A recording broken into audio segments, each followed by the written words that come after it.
তৈরি করে ফেললাম আস্ত একটা নিমকি। খেতে খুব সুস্বাদু, কিন্তু কচু চিন্তা কিন্তু খুবই কষ্টদায়ক।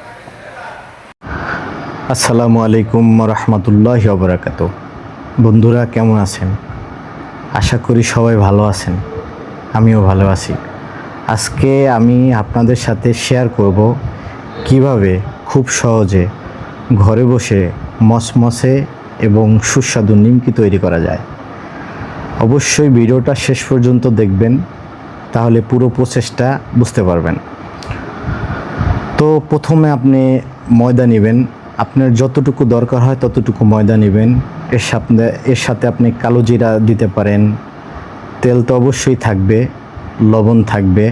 এর সাথে আপনি চাইলে আরও কিছু অ্যাড করতে পারেন, যেমন কলা বলেন, ডিম বলেন। এগুলো অ্যাড করলে আপনার এই নিমকির স্বাদটা আরও দ্বিগুণ বেড়ে যাবে। তো অ্যাড করার পরে, এগুলো মিক্স করার পরে আপনি এটাকে আস্তে আস্তে খুবই চারপাশে এই পুরো ময়দাটা যেন মিক্স ভালো হয়। মিক্স ভালো হলে আপনার নিমকির কালারটা ভালো আসবে এবং বেলতে খুব ভালোভাবে বেলতেও পারবেন। আর এমন খেয়াল রাখতে হবে যেন নিমকিটা নরম হয়ে না যায় এবং বেশি শক্ত না হয়ে যায়। মাঝামাঝি টাইপের রাখতে হবে। মাঝামাঝি টাইপের রাখলে আপনার যদি পরে পানি প্রয়োজন হয় পানি দিতে পারবেন, আর না প্রয়োজন হলে তো নাই। তো এইভাবে চারপাশে আপনি ময়দাটা চারপাশে লাড়ার পরে, তারপরে আপনি চাইলে চারপাশে লাড়ার পরে দেখেন আস্তে আস্তে কিন্তু ময়দার একটা শেপ আসতেছে, মানে ময়দার একটা কালার আসতেছে।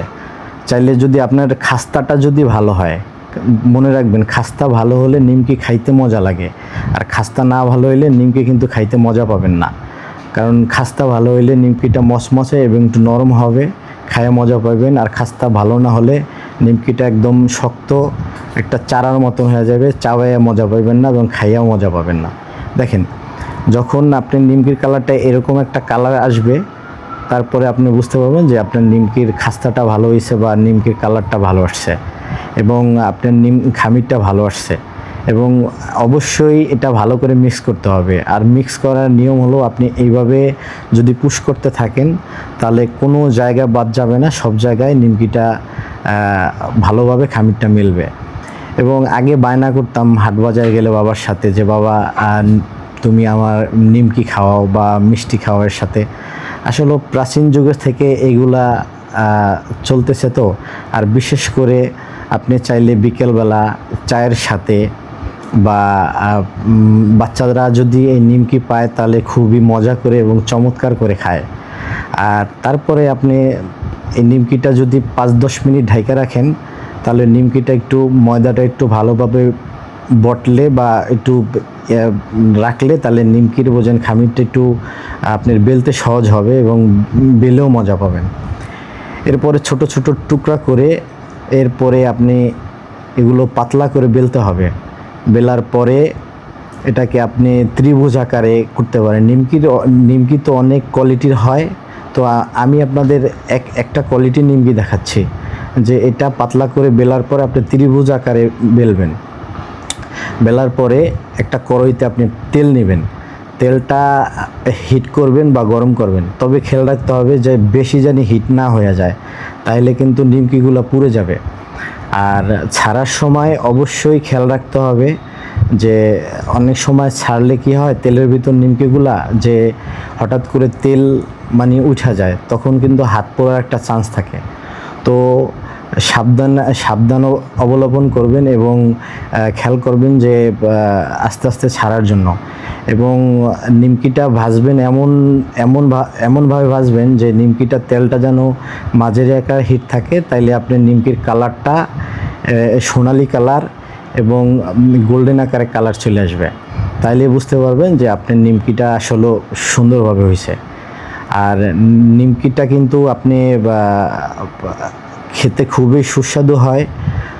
অনেক আমাদের নিমকির অর্ডার ছিল, একটা মানুষ মৃত্যুবরণ করছে, এর জন্য তার একটা মিলাদে আমরা নিমকি দিয়ে থাকি। তো আমরা অর্ডার নিয়ে থাকি, আপনি চাইলে আমাদের দোকানে অর্ডার করতে পারেন। যে কোনো আমাদের দোকানের আপনার নিমকি পাওয়া যায়, মিষ্টি পাওয়া যায়, দই পাওয়া যায়, এবং সাথে কাচ্চি আছে, তেহারি, বিরিয়ানি, খিচুড়ি, এবং কাচ্চি কিন্তু বাসমতি চাউল এবং খাসি দিয়ে তৈরি করা হয়। আর ঘরোয়া পরিবেশে আমাদের কাচ্চিগুলো হয়, আপনি চাইলে আসতে পারেন। দেখেন নিমকির কালারটা কিন্তু সুন্দর আসছে, এবং আপনি উল্টাতে চাইলে আপনি ঘরোয়া পরিবেশে যখন বানাবেন তখন আপনি, আজকে আমি আমাদের যে হাতা আছে হাতা দিয়ে ইউজ করলাম, আপনি চাইলে আপনার যদি চামচ থাকে বা খুন্তি থাকে এগুলো দিয়ে আপনি উল্টাতে পারেন। তো ভিডিওটা ভালো লাগলে অবশ্যই আপনারা লাইক, কমেন্ট, সাবস্ক্রাইব করে দিবেন। অবশ্যই পরের ভিডিও, ভালো একটা ভিডিও আপনাদের হাজির হব। আর দেখেন নিমকির কালারগুলো কিন্তু সুন্দর আসছে। আবার অনেকের ভুল ধারণা থাকে যে তেলগুলো আসলে এরকম কালার কেন। আসলে কি, আপনি যদি তেলটা যদি বোঝেন, নিমকিটা যখন বানাবেন তখন ওই নিমকির ময়দা বা বরিক পাউডার যদি থাকে তেলের ভিতরে অ্যাড হয়ে যায়, তো তার জন্য এই কালারটা আসে। তো এটার কোনো তৈরি করে ফেললাম আস্ত একটা নিমকি, খেতে খুব সুস্বাদু, কিন্তু কুচো চিংড়িটা কিন্তু খুবই কষ্টদায়ক।